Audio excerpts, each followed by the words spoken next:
1, 2, 3. While our weekly shows are edited to time for broadcast on public TV and community radio, we offer to our members and podcast subscribers the full uncut conversation. These audio exclusives are made possible thanks to our member supporters.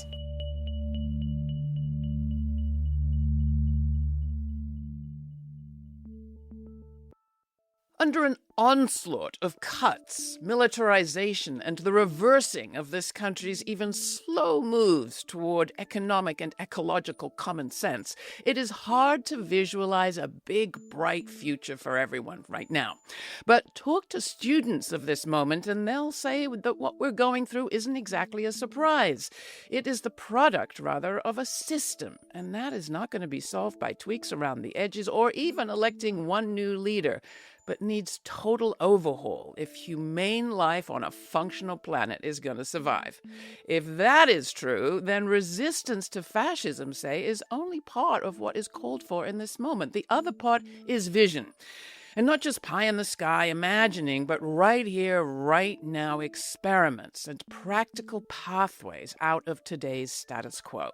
The People's Network for Land and Liberation, or PNLL, was formed with exactly that agenda. The network is a multiracial, multiethnic consortium of 6 community-based organizations, each of which is doing politics and economics differently in real places across the U.S. right now. What are they finding, and how are they doing it even in the midst of a crisis? That is our question. Today we're joined by guests from across the PNLL network. Edget Betru is an attorney, activist, and coordinator of the People's Network for Land and Liberation. Betru is also a board member of Community Movement Builders, a member-based collective of Black people based in Atlanta, Georgia. David Cobb is a PNLL staff person and co-coordinator of the U.S. Solidarity Economy Network. In 2004, he was the Green Party presidential nominee and served as the campaign manager for Jill Stein's 2016 presidential run. Blair Evans is also with us. He is founder and executive director of Incite Focus, a production and training lab based in Idlewild, Michigan, a historically Black enclave and resort town known as the Black Eden. He's designed and launched more than half a dozen Fab Lab centers, which are MIT-backed initiatives that are right now bringing digital fabrication, think 3D printing and more, to people and places whom our current economy has historically shut out. The labs are helping just about anyone make just about anything better, which is just what we need in this moment. So I am so glad to welcome all of you to this program. I don't know where to start, but let me start with you, David. What is on the top of your mind and your heart as we begin this conversation? First, Laura, thank you so much for how you framed this conversation, because we know we are in an ecological crisis. It's not coming, it's here and accelerating. Fascism is not coming, it's here, but tightening. And capitalism as we know it cannot solve this problem because capitalism is this problem. So what's at the top of my mind is the confidence I have in the People's Network for Land and Liberation as community-based organizations rooted where we live, work, play, and pray, with a program to not just describe the problem, but a vision to not just survive, but to thrive. We've got a path forward, and we're eager to share it with you and your viewers. Well, that's exactly what we're going to do. What about you, Edget? What's on the top of your mind, on your heart as we start to talk?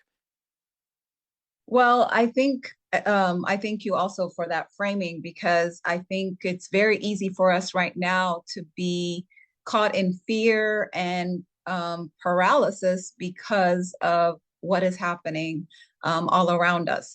But as a mother, I guess I link this to a birthing process. You know, yes, the old world is dying and decaying and destroying everything in its way. But really, we are also at the same time witnessing the birth of the new, and that's going to be painful and bloody and violent as childbirth is as well. But it's really also like the opportunities to build upon what we have practiced for generations and generations, which is relying on each other, working together, working with nature and the earth. To really create a solidarity economy that's co-created, that is regenerative and sustainable.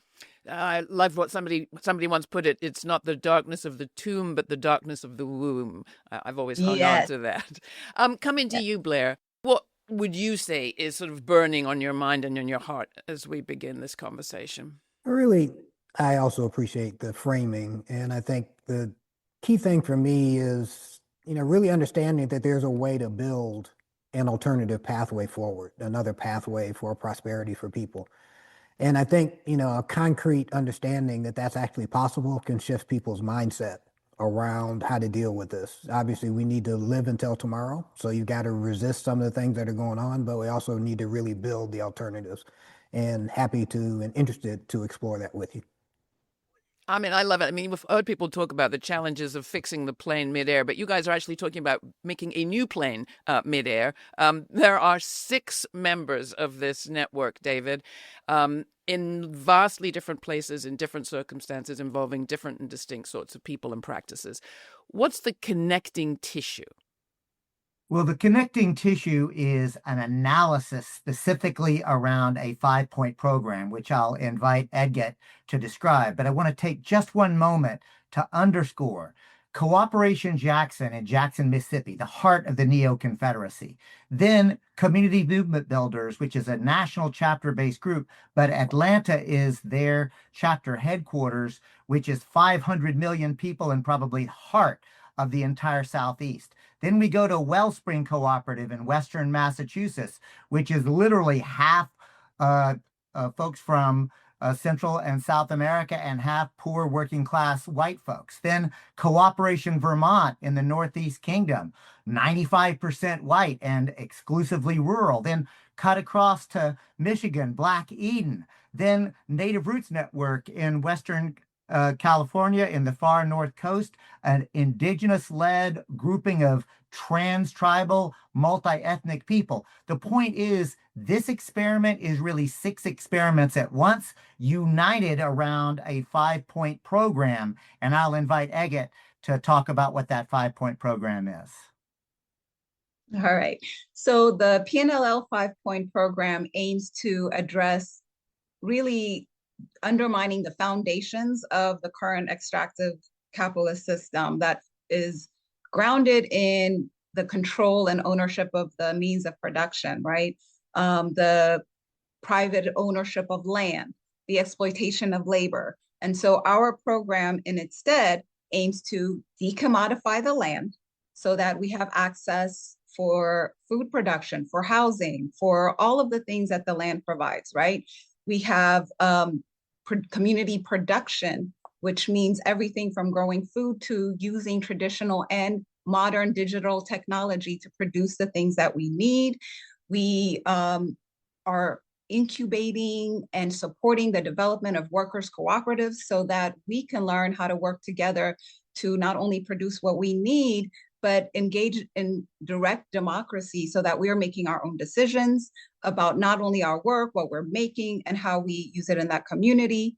And very importantly, we always incorporate education, because without the critical understanding of why we're doing all of these things, it will be very easy to undermine all of our work. And finally, we incorporate art and culture in everything that we do. And that's just, from our ancestral knowledge and practices to creating the new and making it all beautiful. Well, often people say they're going to outline 5 points and they get to about 3. You did it. 5, beautifully laid out. I appreciate that. Coming to you, Blair, I had the great pleasure of visiting you there in Idlewild in rural Michigan. And I know that's just one place of focus for you, but to put some sort of flesh on the bones or paint some pictures for people, how would you describe what you're doing there at Idlewild and how it reflects those principles that Edget just outlined? Yeah, Idlewild, well, first thing, all of the nodes are earnestly involved in integrating all of these pieces, because without all of them, the whole process kind of falls apart. Idlewild is focusing a lot on anchoring the community production piece, because we have people here that's an area of specific expertise. But we're taking a lot of the historic resources that are in Idlewild and converting those into community land trusts operated by worker co-ops, Also building community production center where we can actually have additional worker co-ops, and that's collectively owned in terms of the lands and the co-ops, producing goods for use in the community by people, their families, and community members, and also for exchange for those things that we would like to be able to purchase. Idlewild's history has a lot to do with arts and culture, and so it's a natural to be able to embed a lot of these principles and represent those in music festivals and like that we have here. So I'd love to unpack what some of the community production pieces are. We have, as I said, been stewarding a lot of historic resources here just because we wanted to make sure they stayed in a community. That gives us an excellent opportunity to transition those into collective ownership because we were just holding the fort down. But we also are building new systems, like we have a 60-acre campus, which will be a good anchor for community production here in this area. So our approach is a combination of the traditional and historic aspects of Idlewild, but also building what the next 100 years of Idlewild will be about at the same time.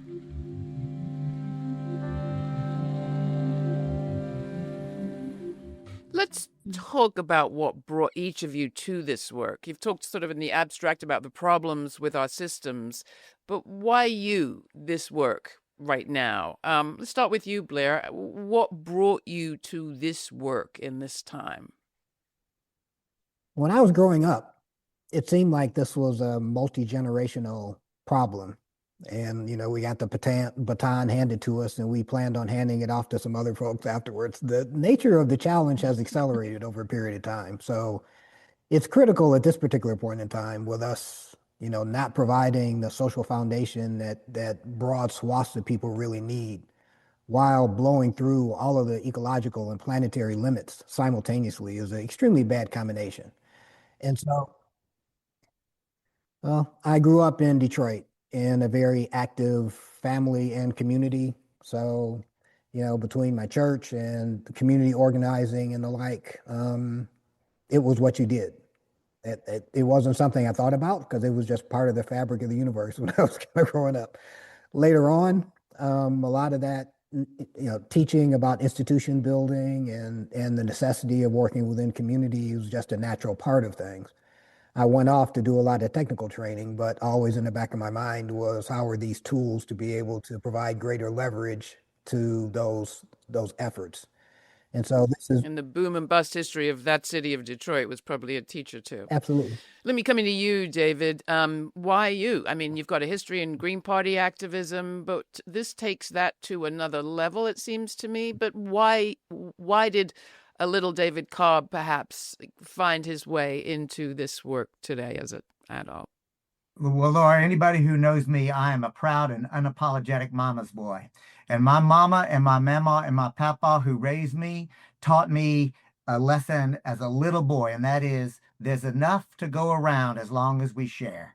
And for me, that made sense to me when I was 5 years old. It makes sense to me now when I'm 63 years old. There's enough to go around as long as we share. It's just as simple as that. And what about you, Edget? How did you get into this?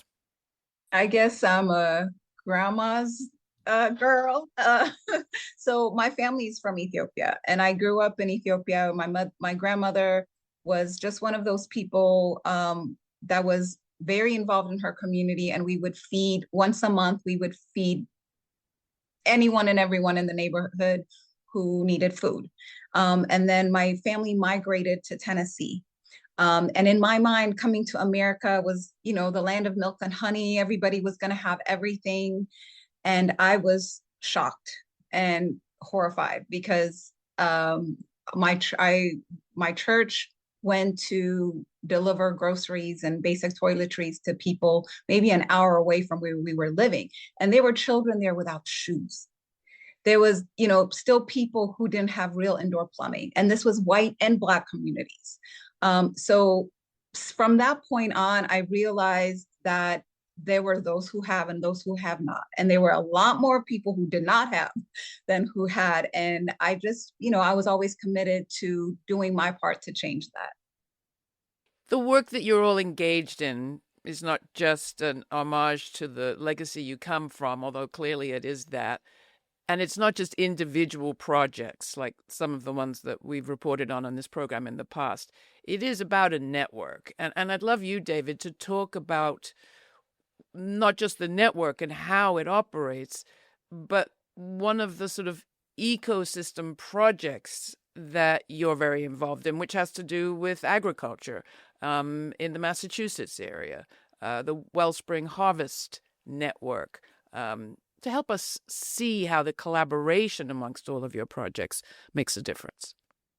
As Blair said, every one of our nodes are involved in all of the different things, but you're correct to lift up Wellspring if we want to talk about the height of what we're doing in terms of food production. And that is in Wellspring, the third largest indoor greenhouse in the state of Massachusetts is operated as a worker-owned cooperative by the Wellspring Cooperative, one of about 10 co-ops, an already existing network of co-ops that are showing that we can meet our needs for food, housing, everything at once. And the Wellspring Cooperative is a perfect example. And I hope Emily Kawano will be able to talk to you about what they're doing there. Well, tell us more, though, about how that system works. Yeah, so what we have is an ecosystem, as I said, of about 10 different co-ops. They are all in different ways meeting individual needs. The greenhouse, though, is a very large, again, it's the third largest greenhouse in the entire state. It is owned and operated as a worker-owned cooperative that is within the ecosystem of the Wellspring cooperatives, and Wellspring is just one of the 6 nodes. The point I'm getting at is we could zoom in on any one of our 6 nodes and see an example of what it actually looks like to put all of this together. Food, housing, education, etc. You're pulling a lot together there in Atlanta, Georgia at Community Movement Builders. For people that don't know about you, what can you tell us? Some may have heard of and seen reporting on this program about the Stop Cop City movement, but they probably don't know about your work with cooperatives, including, did I read a CMOS cooperative and an aquaponics project? Yes, please check out Community CMOS. So what does that look like in practice? So it's a project where we have workers who actually process the CMOS, package it. We are calling. Wait a minute. Just roll back a minute. You are growing CMOS in Georgia. We are not growing it. We have allied communities who are also cooperatives in Belize and St. Lucia. And we source the CMOS from there, but it is here in Atlanta where it's cleaned, processed, packaged, marketed, and distributed, right? And that's really where we're trying to get all of our nodes and all of these cooperatives to get to a place where we have full supply value chains that are outside of this extractive system, that are providing decent jobs for our community, but also producing things that we can actually consume and nourish us. What do we do with CMOS? You take it, it's a supplement. So it's a nutritional supplement, and it has all the minerals and vitamins you could ever, want. And I'm glad also that you brought in our work around Cop City, because it's the model for our organization. We fight the institutions that are in our communities that are not serving us. And instead, we build ones that we are controlling. So that means for us, it includes a school, a full-time school called the Malcolm X Academy in Sacramento. It means an after-school program in Dallas. It means a farm where we're actually growing food, and we have a food program where we distribute groceries to the community. So, and we are not that unique. There's literally thousands of folks doing these kinds of projects and mutual aid work. And when we confederate those, if we can connect those and organize ourselves so that we're taking up more and more and more and more space, we can push out that old system and replace it with one that better serves us. And we should remind people, Cop City was the initiative to build a huge police training facility on what was protected land in an area of Atlanta that was going to displace people and land and trees. Huge conflict. And we did some reporting on it, but there's much more that people can find online. This show is made possible by our viewers and listeners, not corporations or advertisers. So join our member supporter honor roll by going to lauraflanders.org/donate to contribute. That's lauraflanders.org/donate. Thank you. Coming to you, Blair, you have talked about how your projects speak to many problems at once, and also how they alleviate many of those problems at once. Can you explain how it works, and also how you see digital fabrication as changing some equations here? Yes, I mean we're in a period of acceleration into these kind of polycrises, but we're also in a period of exponential explosion in capabilities in a lot of technologies. And we have access to and know way too much to be doing so poorly, ecologically and practically. So one of the key aspects with digital fabrication, which is moving forward very rapidly, is the ability to flexibly use what you have to produce what you need. And so that means being able to refashion, add value to things. It doesn't have to be commodity, global supply chain, uniform materials that go through a huge capital intensive factory process. You can flexibly take something and program the digital fabrication capabilities to refashion that in a different way.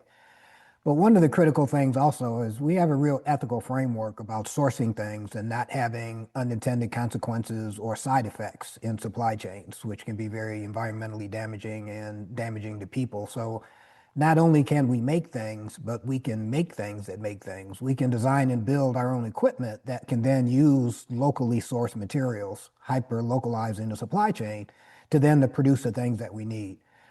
And so by becoming familiar with what a couple generations ago was normal, which is using what's in your environment to create what you need, we've been so disconnected from that, that reconnecting with that just helps us become better people and more full. But again, being able to kind of understand how we can stop feeding the monster that's consuming us and actually disconnect from that process and use what we have is a key capability. I mean, you can do these kind of things, and people have for tens of thousands of years without digital fabrication. But in our setting right now, given how many people are on the planet, the material resources and the like, we need some leverage to be able to do that effectively. And it's also the case that everyone doesn't want to spend 80% of their lives doing that specific providing for yourself. But if you can spend 30% of your life, that's reasonable. And then I can do the other things that are important kind of along the way. So it's just a... What sort of things are you making right now there in the digital fabrication labs? One of the things and what are they being used for? Yeah, in Idlewild area, one of the things that is a dominant focus for us is housing. Actually producing housing that has low total cost of ownership, very energy efficient, and allows flexibility as we used to generations ago to be able to kind of modify and expand things as family circumstances grow and change. So person doesn't have to go from a starter house and then move to another community when you have kids and then move to another community when you're an empty nester, but actually maintain your social connections and have the physical environment adaptable enough so that you can stay put and continue to move forward and not have to go through the economic or social trauma. So housing is huge. It is a major part of what people spend their time working for dollars to pay for. And so environmentally, it's impactful. In terms of people's time, it's impactful. And in terms of social continuity, it is. So that's a significant focus for us. And we're collaborating with local universities and like with that also. When we met there in Idlewild, Blair, you were on your way to visit another member of the network, Native Roots. can you paint a picture for people of that project, which does root itself in such long history and tradition? Yeah, and that's a good example of how we all kind of reinforce our efforts. You know, for a lot of people, it's convincing folks that food doesn't come from a grocery store, water doesn't come from the tap, et cetera, right? You know, we can have control of our own things. Native Roots Network has a history of using what's in the environment in ways that allow them to produce things that are useful and important to them.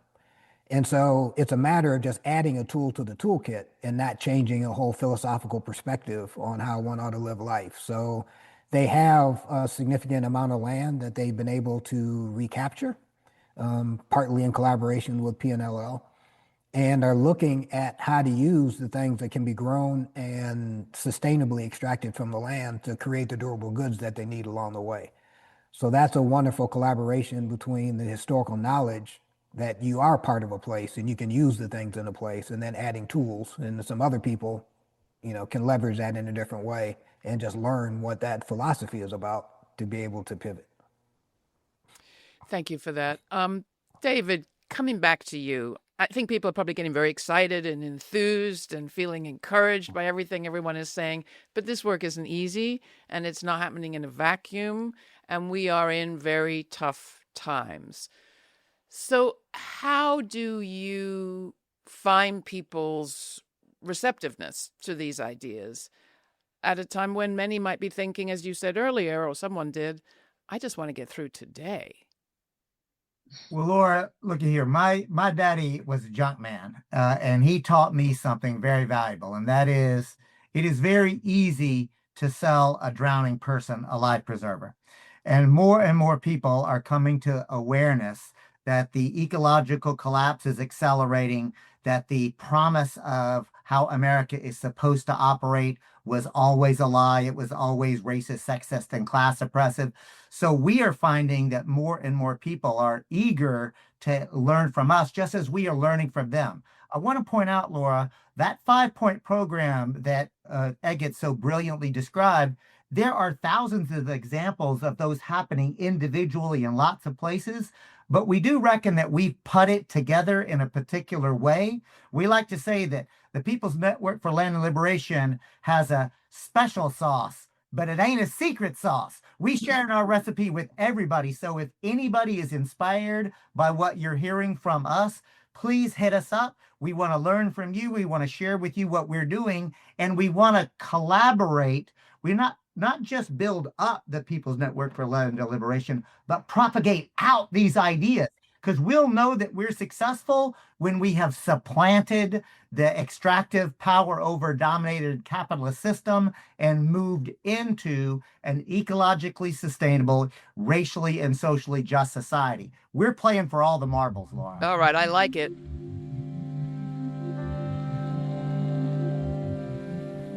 Edget, coming to you, the story that you're all telling so beautifully and cooperatively, if I might say so, reminds me a lot of what I found on a visit to the Mondragon cooperatives in the Basque region of Spain many years ago, and people can find that episode in our archives. What I was reminded of there was that model also, which grew to create some of the biggest co-ops, biggest companies in Spain, grew out of fascism, a fascist moment, the fascism of President Franco under the dictatorship after the Civil War in Spain. How do you square this forward-looking work with the resistance to this fascist moment in your work and as you look around? I think the folks that are doing this, what we would call mutual aid type work, coming together to collectively meet our needs, also understand that sometimes that means we have to protect the work that we're doing. We have to protect each other. And we are right now, we're witnessing brilliant examples of that in Minneapolis, in Chicago, in Los Angeles, and in communities throughout the country. We understand that it's not going to be a matter of, oh, we have this lovely, beautiful system over here, leave that one alone. We understand that as the system implodes on itself, there's going to be a lot of violence. But we have, all of our peoples have lived through those times in the past. And what's important is that we do what we can to protect each other, to build what we want to build. And, we will go on. We will go on. It will look different. But I think the benefit of a network like the People's Network for Land and Liberation is that we can support each other, we learn from each other, we share resources. And when that is multiplied and expanded all across the country, all across the globe, there's nothing that can stop that. There's more of us than there is them. What are some of the biggest challenges, Edget, as you do this work? I think the challenges for me, from my perspective, is that we've been colonized in our minds, not just externally, but in our minds. When something breaks or I need something, I think, do I have money to be able to go buy something new, right? And so this involving people in day-to-day meeting their needs through a different way, through thinking, hey, who in my neighborhood knows how to fix this? What about the library, the lending center that the Community Production Center has for tools? Maybe I could go get that. So it's really that shift in consciousness that I think needs to happen, that's going to allow for this new economy to emerge. What would you add to that, Blair, in terms of the challenges? No, I agree. I would just expand on that last point a little bit. I mean, a major part of what we're doing is helping people actualize and creating better people, which is what we need. That's kind of the bottom line. But you're not able to kind of grow into what you can be unless you're able to fully participate in what's going on.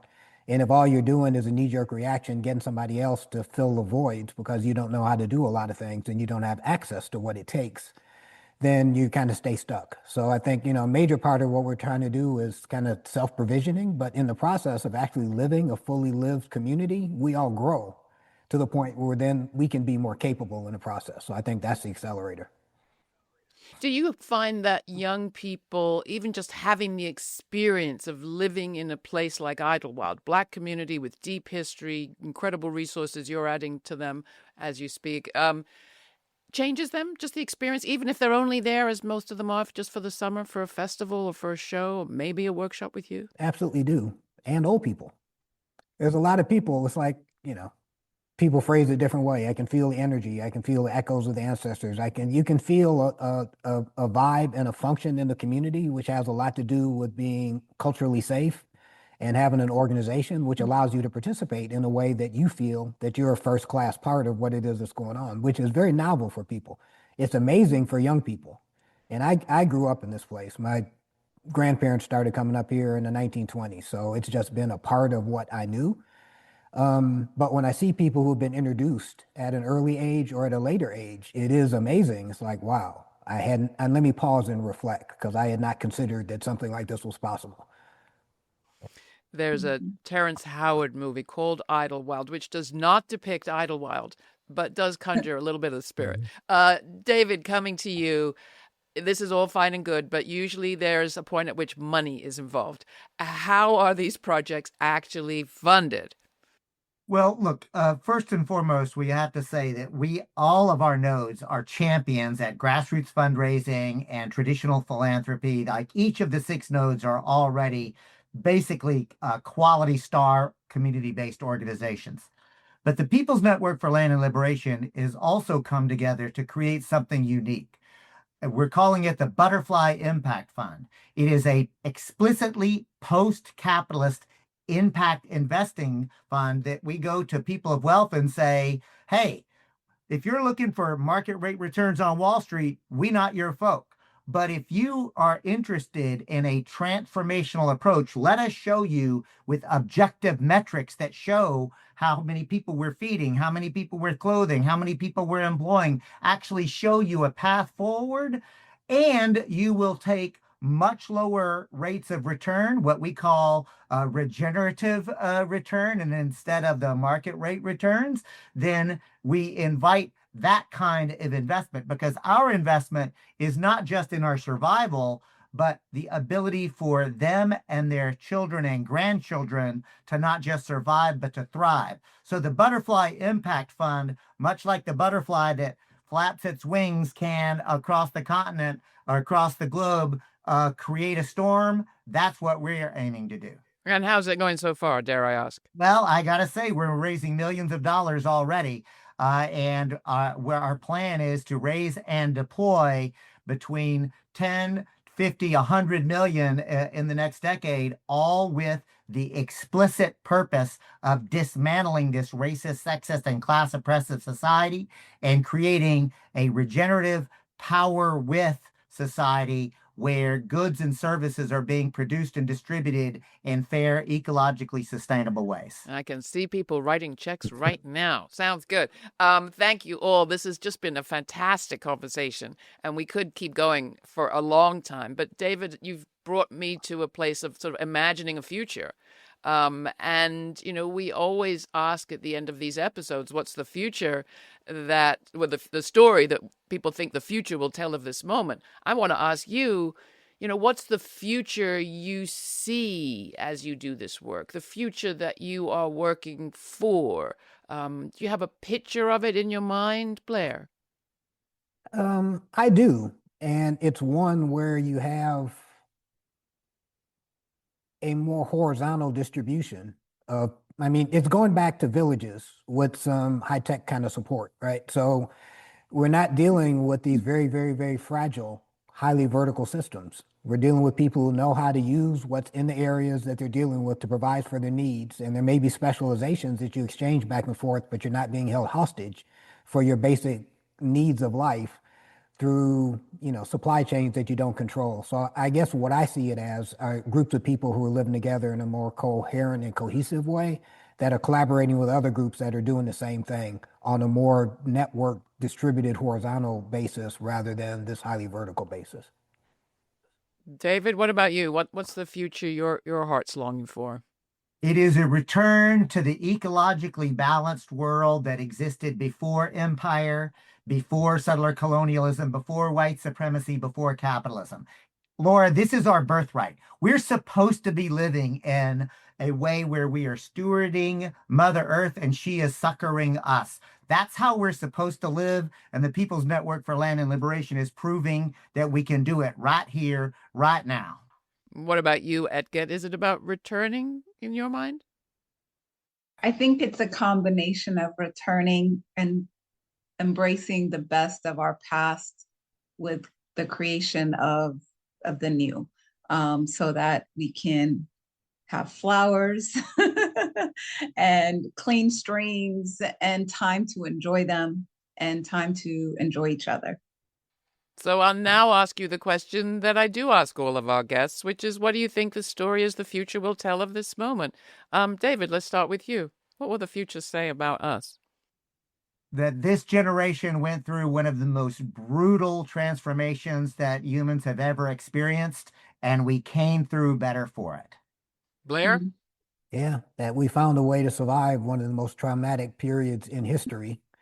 And you know, the cliche of building back better, we actually figured out what that meant and actually got about the process of doing it as more than a catchphrase. And what about you, Edget?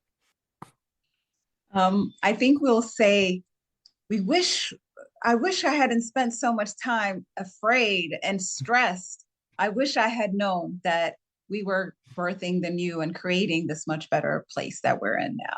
Oh, love it. What a great place to end. David, thank you so much for being with us. Thank you so much, Laura. It was my pleasure. Blair, thank you so much for your time. Thank you for engaging us in the process, and the whole Idlewild community thanks you for the visibility and exposure.